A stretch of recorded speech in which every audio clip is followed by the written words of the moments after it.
येणाऱ्या एका वर्षामध्ये 26 नवीन योजना तुमच्या मत्स्यबंदीमुळे गेले 3 महिने मच्छीमार बांधवांना व्यवसाय करता आला नाही, याची मला पूर्ण जाणीव आहे. आमच्या महायुती सरकारने मत्स्य व्यवसायाला कृषीचा दर्जा दिला असून त्यामुळे मत्स्य व्यावसायिक आणि मत्स्य कास्तकार हे आता शेतकरी दर्जाचे आहेत. येत्या अधिवेशनात शेतकऱ्यांप्रमाणेच मच्छीमार बांधवांसाठी नुकसान भरपाईचे पॅकेज जाहीर करू, असे आश्वासन मत्स्य आणि बंदरे विकास मंत्री नितेश राणे यांनी कुणकेश्वर येथे झालेल्या संवाद मेळाव्यात दिले आहे. महाराष्ट्राच्या किनारपट्टीवरील सर्व मच्छीमारांनी निश्चिंत राहावे. मी तुमचा भाऊ म्हणून नेहमी पाठीशी आहे. सरकारने जाहीर केलेल्या विविध योजनांचा लाभ घ्या आणि मत्स्य व्यवसाय अधिक मजबूत करा, असे आवाहनही नितेश राणे यांनी यावेळी सर्व मच्छीमार बांधवांना केले. मला जे प्रेम दिलात, आशीर्वाद दिलात आणि मी आपला लोकप्रतिनिधी म्हणून 10 वर्ष आमदार म्हणून काम केलं आणि आपल्या सगळ्यांच्याच आशीर्वादामुळे आज राज्याचा कॅबिनेट मंत्री म्हणून मी काम करतोय. पण आपण जो काय अधिकार आणि आशीर्वाद आणि प्रेम जे मला दिलं, त्या नात्यामुळे, त्या संबंधांमुळे आज मी इथे आलेलो आहे. माझ्यासाठी ही काय राजकीय सभा नाहीये की आता काय आपल्याकडून मला मतदान मिळवायचे असं काय, त्यासाठी ही आजची आचारसंहिता पण जाहीर झालेली नाही. ती शहरापुरती आचारसंहिता आहे. शहराचे आपल्या जिल्ह्यामध्ये 4 शहरातल्या असलेल्या नगरपंचायतच्या निवडणुका, त्याच्याशी आणि आपल्याशी काही संबंध नाही. पण आज आपण मच्छीमारी करत असताना, मासेमारी करत असताना आपल्याकडे आपल्या समोर उभं राहिलेले जे काही संकट आहे, त्या बाबतीमध्ये राज्य शासन म्हणून आपल्याला काय मदत मिळू शकते, ही भावना आपल्या प्रत्येकाच्या मनामध्ये आहे. मला एक मनाचं समाधान असं वाटतं की जेवढी गर्दी आज इथे बघितल्यानंतर आपण माझ्याकडून जेवढ्या अपेक्षा ज्या ठेवल्या आहेत हे बघून खरंच मला मनापासून समाधान वाटतं. कारण हक्काच्या माणसाकडूनच अपेक्षा आपण व्यक्त करतो की माझ्या घरचा माणूस आहे आणि आज तो कॅबिनेट मध्ये बसलाय, आज मंत्रालयामध्ये बसलाय आणि ते आमची व्यथा समजून घेतील आणि आम्हाला निश्चित पद्धतीने मदत करतील. हा जो विश्वास तुमचा माझ्याबद्दल आहे ना, तो माझ्यासाठी अतिशय महत्वाचा आहे आणि तुम्ही कधीच कमी होऊन जाणार, कधीच कमी होऊन जाणार. माझ्यासाठी आपल्या सगळ्यांचं संकट हे माझं संकट आहे, माझ्यावर आलेलं संकट आहे. मला माहिती आहे आपण कुठल्या कष्टामुळे आणि कुठल्या मेहनतीने आपण मासेमारी करता. आम्हाला बोलणं सोपं असलं तरी किंवा कधी कधी ताटातला मासा खाणं सोपं असलं तरी आपण ते मिळवण्यासाठी आपल्या जीवाच्या पलीकडे जाऊन जे कष्ट करता, हे जाणीव असणाऱ्यापैकी मी एक कार्यकर्ता आणि एक नागरिक आहे. आणि म्हणून मी आपल्याला विश्वास देतो, हे काय निवडणुकीचं भाषण नाही आणि त्याच्याही पुढे आता 2029ला 4 वर्ष आहे आणि आपण ह्या 5 वर्षाच्या सरकारच्या पहिल्याच वर्षामध्ये आज इथे उभे आहोत. म्हणून आज जे काय मी आपल्याला विश्वास देईन त्याचा अनुभव घेण्यासाठी तुमच्याकडे पूर्ण 4 वर्ष आहे. आणि म्हणून तुम्हालाही कळेल किंवा मी दिलेले शब्द, मी दिलेला विश्वास मी पुढची 4 वर्ष कसं पूर्ण करतो, हा अनुभव घेण्यासाठी तुमच्याकडे बराचसा काळ आहे, बराचसा काळ आहे. म्हणून एक तुम्हाला मी विश्वास देईन की आज ही दुपारी माझ्याकडे रायगडचे मच्छीमार बांधव आलेले, संघटना आलेले आहे, त्यांच्या समोर पण हेच संकट आलेलं आहे. अवेळी समुद्र खवळायला लागलेला आहे. निसर्गामध्ये एवढे बदल होत चाललेले आहेत ते नेमकं आज जेव्हा मासेमारीचा सीझन सुरू झाल्यानंतर नेमकं मासेमारी करायची कशी, हा सगळ्यांच्या समोर आपल्या समोर प्रश्न निर्माण झालेला आहे. म्हणून मी माझ्या अधिकाऱ्यांना आज दुपारीच, मला माहित नव्हतं तुमचे हे सगळे प्रश्न आहे, पण तरी आज दुपारी माझे मत्स्य व्यवसायाचे जे सचिव आहेत खात्याचे, प्लस आमचे मत्स्य कमिशनर जे आहेत, फिशरीज कमिशनर आहेत तावडे, आणि त्यांच्या अंतर्गत असलेल्या सगळ्या अधिकाऱ्यांची बैठक आजच दुपारी घेऊन आलोय. आणि मग मी त्यांना असा अभ्यास करायला सांगितलंय की अगर आपण आपल्या राज्यामध्ये आपण मासेमारीला कृषीचा अगर दर्जा दिला असेल आणि आपण आता मासेमारीला शेतकऱ्यांबरोबर अगर तुलना करतोय, मच्छीमारांना अगर शेतकऱ्यांबरोबर तुलना करतोय, त्यात चौकटीमध्ये अगर तुम्हाला आम्ही बघतोय, मग जी मदत शासन म्हणून आपण शेतकऱ्यांना देतो, मग अवकाळी पाऊस असेल किंवा पूर परिस्थिती असेल, नुकसान भरपाई असेल, काही असो, सगळ्या बाबतीमध्ये आपण शेतकऱ्यांना सगळ्या परिस्थितीमध्ये आपण शासनमधून मदत करतो. असं कुठलीच परिस्थिती नाही आपण त्या पद्धतीने मदत त्यांना करतो. मग आता अगर मच्छीमारांना अगर आपण शेतकऱ्यांच्या दृष्टिकोनातून पाहत असाल तर तुम्ही असा एक रिपोर्ट तयार करा की अगर अवकाळी पाऊस आणि अशा पद्धतीच्या समुद्रामध्ये अगर परिस्थिती आली आणि आम्हाला आमची मच्छीमारी करायची काळात अगर मच्छीमारी करायला जमलं नाही किंवा निसर्गाने आम्हाला त्या पद्धतीची परिस्थिती निर्माण केली नाही, तर जशी नुकसान भरपाई आपण शेतकऱ्यांना देतो तीच नुकसान भरपाई आपण मच्छीमारांना कशी देऊ शकतो आपण रिपोर्ट तयार करायला सांगितलेला आहे. मला साधारण आठवडा 10 दिवस लागेल तो पूर्ण रिपोर्ट तयार करण्यासाठी. मी प्रत्येक बाबतीचा अभ्यास करायला सांगितलेला आहे. आज आपण राज्यामध्ये कृषीचा दर्जा आणण्याच्या मागचे माझा विचारच हाच होता.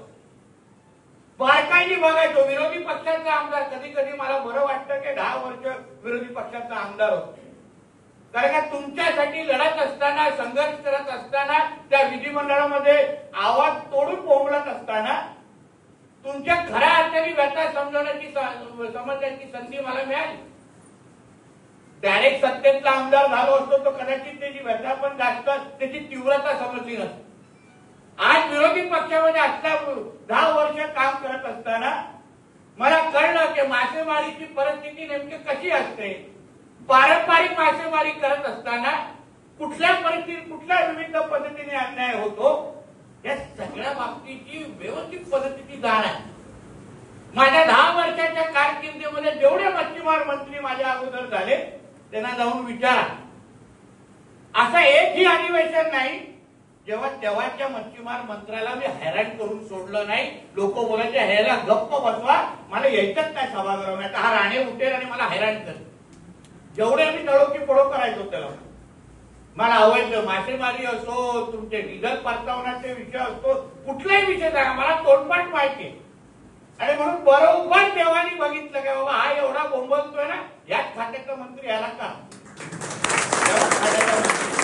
कारण का न्याय मिळवून द्यायचा असेल ना तर अशा एका कार्यकर्त्याला त्या खात्याचा मंत्री करा ज्याला तुमचे प्रश्न मांडत असताना हातात पेपरची गरज वाटली नाही पाहिजे. त्याला मनापासून हृदयातून कळलं पाहिजे की मच्छीमार बांधवांचे काय प्रश्न आहेत आणि ते कसे सोडवायला पाहिजे. म्हणून 11 महिन्याच्या तुम्ही पहा, आपला महाराष्ट्र राज्य अन्य कुठल्याच राज्याने 100% कृषीचा दर्जा दिला नाही, फक्त महाराष्ट्र राज्याने दिलेला आहे. आणि त्याच्यामुळे कुठल्याच राज्याने थोडं धाडस केलेला नाही. 100% कृषीचा दर्जा दिलेला आहे. तो नेमका का दिला हे तर कधीतरी आपण अभ्यास फार बारकाईने करावा. मला माहिती आहे आपण वाचणी करता आणि आजकाल काय मोबाईलच्या जमान्यामध्ये काय वाचायचं नाही तेही वाचून मोकळे होता, म्हणून मुद्दामून तुम्ही माहिती घ्या. कारण का कृषीचा दर्जा देण्याचा हेतू त्यांच्या मागचा हा होतो. कारण का तुम्हाला ज्या ज्या सवलती आज शेतकऱ्यांप्रमाणे आज भेटत आहेत त्या सवलतीच्या मुळे तुम्हाला खऱ्या अर्थाने तुमचा हा व्यवसाय पुढे घेऊन जाण्याची एक चांगली संधी किंवा तुम्हाला आधार निर्माण होतोय. आज आपण कुठलाही कॉपरेटिव्ह किंवा जिल्हा बँकमध्ये जा, पाऊल ठेवल्या तुम्ही त्याला विचारा बाबा माझ्यासाठी काही योजना तुमच्याकडे आहेत का, त्यांच्याकडे आतापर्यंत कुठलाही योजना आपल्यासाठी नव्हती. जिल्हा बँक म्हणजे शेतकऱ्यांची बँक असं म्हणून मोकळे व्हायचे आणि आपल्या हाताला काहीच लागायचं नाही. पण आज कृषीचा दर्जा दिल्यामुळे आज जेव्हा तुम्ही जिल्हा बँकमध्ये जाता तेव्हा समोरच्या व्यक्तीला ज्या ज्या सवलती ते शेतकऱ्यांना देतात त्या सगळ्या सवलती तुम्हाला देणं हे बंधनकारक आहे. अशी परिस्थिती आज आपण निर्माण करून दाखवलेली आहे. आजच्या जीआरचा मुद्दा म्हणून तुम्ही अभ्यास करा.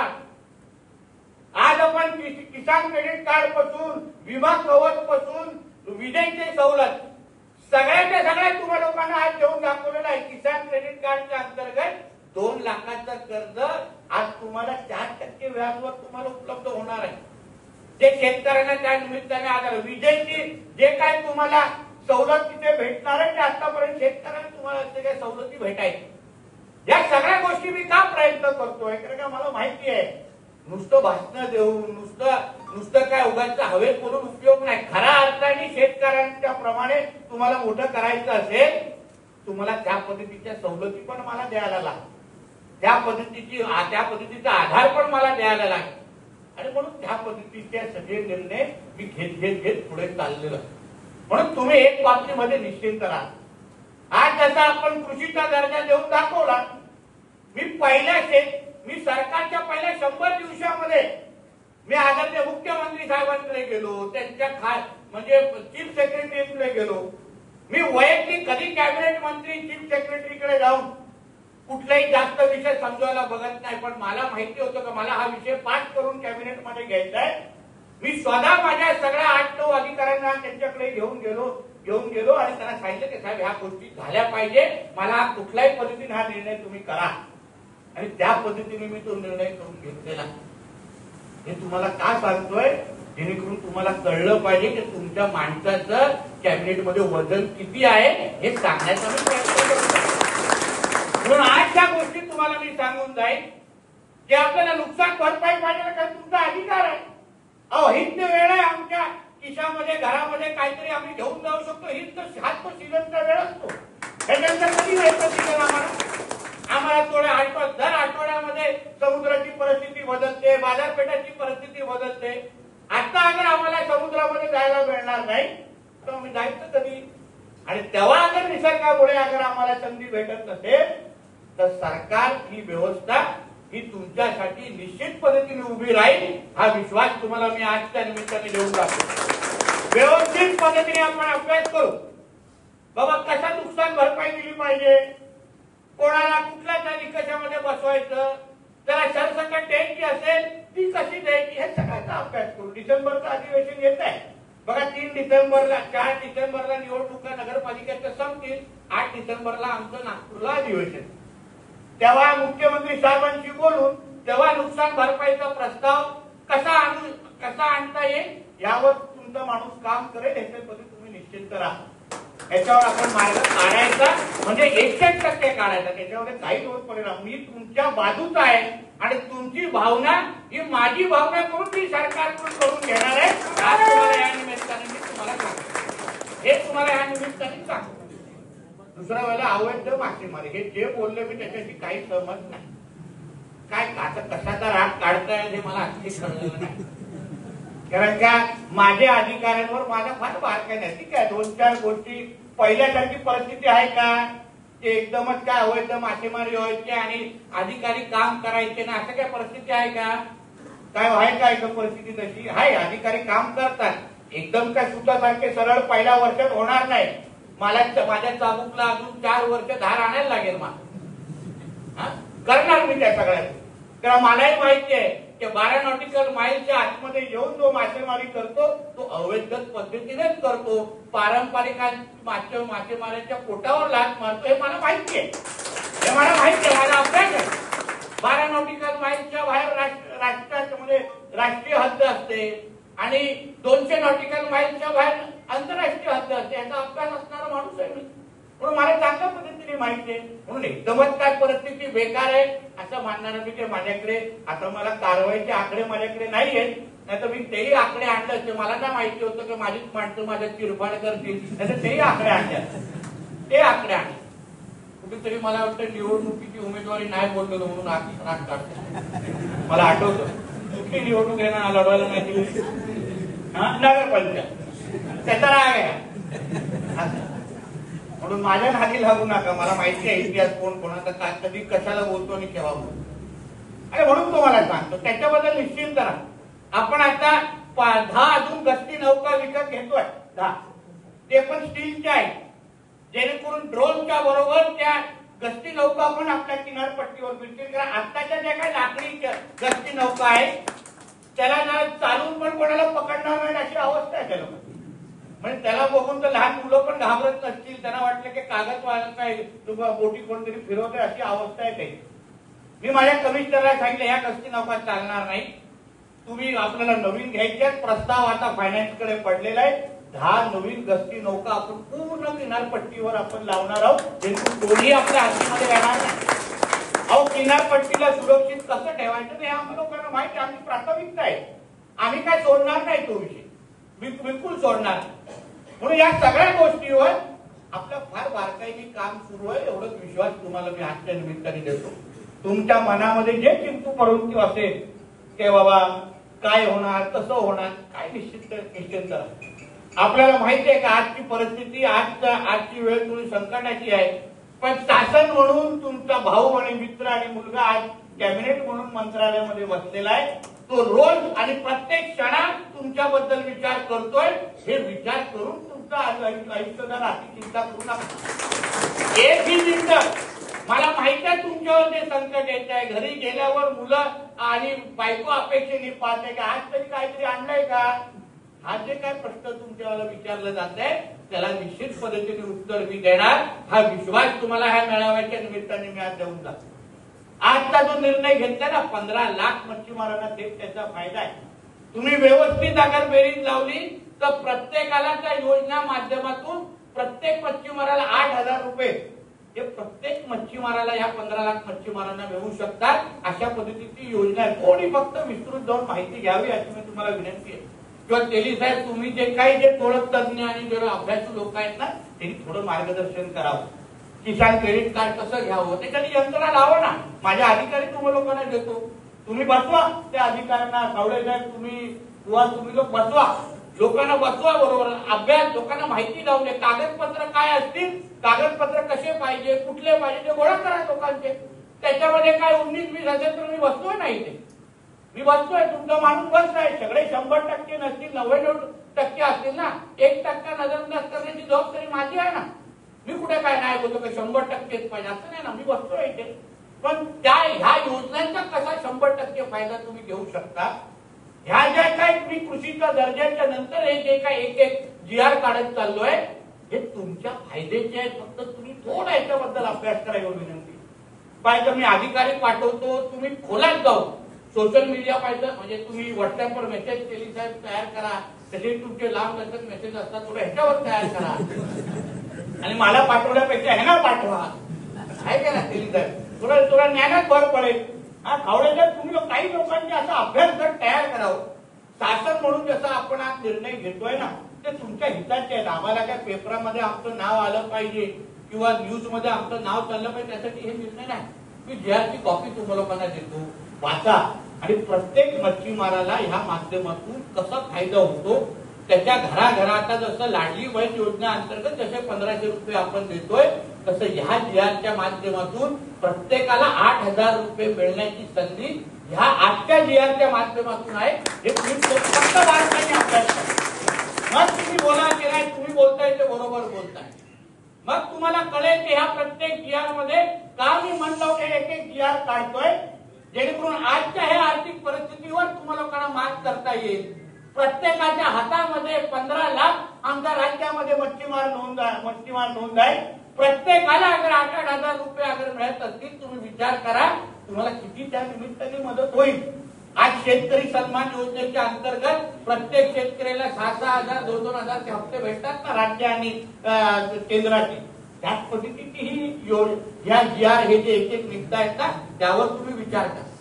आता केंद्र सरकारची प्रधानमंत्री मत्स्य संपदा योजना माहिती आपण किती लाभार्थी ते असतील.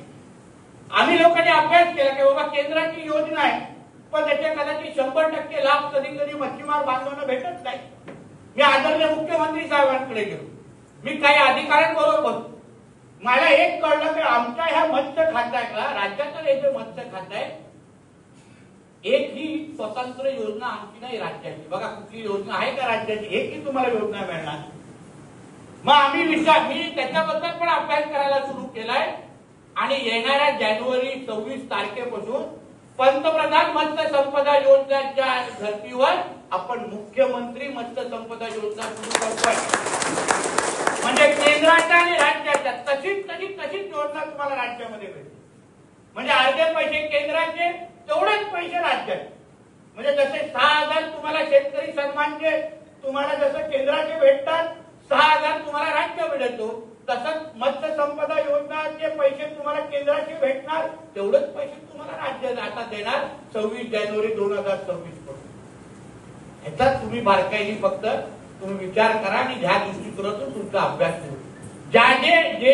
म्हणजे जे काही छोट्या छोट्या लाभ, म्हणजे कधी फिशचे आपले ते बॉक्स बॅस्केट बॉक्स असतील, काही कोल्ड स्टोरेजचे असतील, काही बर्फ कारखान्यासाठी असतील, अशा 26 नवीन योजना, किती 26 नवीन योजना मी पुढच्या एका वर्षामध्ये राज्याच्या सगळ्या या 15 लाख मच्छीमारांसाठी आणतोय. जिथे आज एक पण योजना नाहीये, येणाऱ्या एका वर्षामध्ये 26 नवीन योजना तुमच्या सगळ्यांसाठी असतात. 26. म्हणून या सगळ्यांच्या बाबतीमध्ये तुम्ही फक्त बारकाईने अभ्यास करा आणि लाभ घ्यायला शिका. एवढं मी तुम्हाला या निमित्ताने सांगणार. तर मी एकमेकाला धरून लाभ द्यायला कसा करून मी करतो. मी नाही तुम्हा लोकांची पाठ तोडणार. तुम्ही लोक माझे आहात, मी काही तुम्हा लोकांना मागे राहायला देणार नाही. मी 1-2 महिने वाट पाहणार, 1-2 महिने बघतोय फक्त लाभार्थी वाढतायत. नाही वाढले ना, इथे टेबल लावून प्रत्येकाला जाणार गाडीत घर घेऊन ये आणि लाभार्थी बनव आणि परत घेऊन जा. एवढं का नाही आवडो काय नाही आवड. तुम्ही नाही तर तुमची मुलं आणि आमच्या घरी बसणाऱ्या वहिनी तरी मला आशीर्वाद देतील, ते बघून घेऊ. म्हणून हे फायदे तुम्हाला आले पाहिजे, घ्यायला आले पाहिजे. हे सगळ्या योजना तुमच्यासाठी आम्ही काढतोय. तुम्ही व्यवस्थित पद्धतीने अभ्यास करून अगर केला ना, अहो सरकार तुमचं आहे, मंत्री तुमचा आहे, घरातला माणूस आहे, मत्स्य व्यवसाय मंत्री आहे, काय मागे पुढे बघू नका, हक्काने सगळ्या गोष्टींचा लाभ घ्यायला शिका. एवढं ह्या निमित्ताने मी तुम्हाला आवर्जून सांगतो. म्हणून आपण सगळ्या जणांना एवढा विश्वास दे, तुमच्या नजरेसमोर जे तुम्हाला आज संकट दिसतंय ते संकट दूर करण्यासाठी, जेणेकरून या वर्षी तुम्हाला जो त्रास झालाय, ठीक आहे, आपण 2 महिने आपल्याला थांबायला लागलं, पुढच्या वेळी अशीच परिस्थिती आली तर तुम्हाला थांबण्याची गरज भासणार नाही. एवढी काळजी मी निश्चित पद्धतीने घेईन, हाही विश्वास तुम्हाला या निमित्ताने देतो. या वर्षात तर आपण करू बघू. आपण डिसेंबरच्या अधिवेशनामध्ये या बाबतीमध्ये विशेष पॅकेज आपल्या ह्या राज्याच्या 15 लाख मच्छीमारांना कसं देऊ शकतो त्यावर माझं काम सुरू आहे आणि मी ते करून जाणार. म्हणून या सगळ्या गोष्टी आपल्याला सांगावं, जेणेकरून तुम्हालाही कळलं पाहिजे की तुमचा माणूस जे आता हळूहळू तुम्हाला थोडा कमी वेळ देतो असं वाटतं, तो काय नेमकं तिथे मंत्रालयात बसून दिवे लावतो हे तुम्हालाही कळलं पाहिजे. ते तुम्हाला वाटतं हा उगाच मुद्दा म्हणून येत नाही, असं नाही. भरपूर काम करतो, दिवसाचे 14-14, 15-15 तास काम करतो. आज सकाळ पहिली बैठक सकाळी 8 वाजता घेतलेली, रात्री 2:30 वाजेपर्यंत माझी बैठक सुरू होती इलेक्शनच्या संबंधित. 8 वाजता बैठक सुरू केली आहे. तुमच्या नंतर परत अजून 4 बैठका कणकुलीच्या घरी जाऊन घेणार आहे आणि मग झोपायला जाणार आहे, झोप लागली तर. म्हणून या सगळ्या गोष्टी का करतो की संधी मिळालेली आहे. कधी आपल्या सगळ्या वरिष्ठ नेत्यांच्या आशीर्वादामुळे तुमचा आमदार, ते पण देवगडचा आमदार कॅबिनेट मंत्री झाला, एक लक्षात. ही काही संधी मी सोडत नाही. जेवढं काही इतिहास घडवायचा आहे तुम्ही माझ्या कारकिर्दीमध्ये निश्चित पद्धतीने घडवील, एवढा विश्वास तुम्हाला मी आजच्या निमित्ताने देतो. तुम्हीही सगळेजण आपल्या आपल्या पद्धतीने निश्चिंत राहा. तुम्हाला जी काय मदत सरकारकडून अपेक्षित आहे, ठीक आहे, 2-4 अगर अधिकारी मागे पुढे करत असतील मला येऊन सांगा ना. तुमच्यापेक्षा मोठा कुठलाही अधिकारी माझ्यासाठी नाही. तुम्ही बोललात तर तो घरी गेला समजा, काय विषय नाही. मी काय विचारणार पण नाही. अहो विरोधी पक्षामध्ये असताना बांगडा फेकणारा खुर्चीवर बसून काय करणार, त्याला सोडणार आहे का? विचार करा. म्हणून आपण नेहमी तुमची बाजू घेणाऱ्यापैकी कार्यकर्ता म्हणून मी आतापर्यंत काम करत आलेलो आहे. पण त्याची तुम्ही निश्चिंत राहा. आपल्याला सगळ्या बाबतीमध्ये आपल्याला तुमचं हित हेच माझ्यासाठी महत्वाचं समजून मी आतापर्यंत काम करतो आणि ह्याही पुढे काम करेन, हा विश्वास तुम्हाला मी आजच्या निमित्ताने देतो. परत एकदा तुम्ही सगळेजण आज मोठ्या संख्येने जमलात. खरं म्हणतं 8:30ची बैठक होती, मला यायला 10-10:30 झाले. टेलिव्हिजनचं म्हणणं बरोबर, म्हणजे एअरपोर्टवरच मला उशीर झाल्यामुळे मला यायला थोडा विलंब झाला. यासाठी मनापासून मी आपली दिलगिरी व्यक्त करतो. ताज्या अपडेट्स आणि ताज्या बातम्यांसाठी आजच सबस्क्राईब करा आपला Sindhudurg digital news channel. Like करा, शेअर करा, कमेंट करा आणि महत्त्वाचं म्हणजे बेल आयकॉनला क्लिक करायला विसरू नका.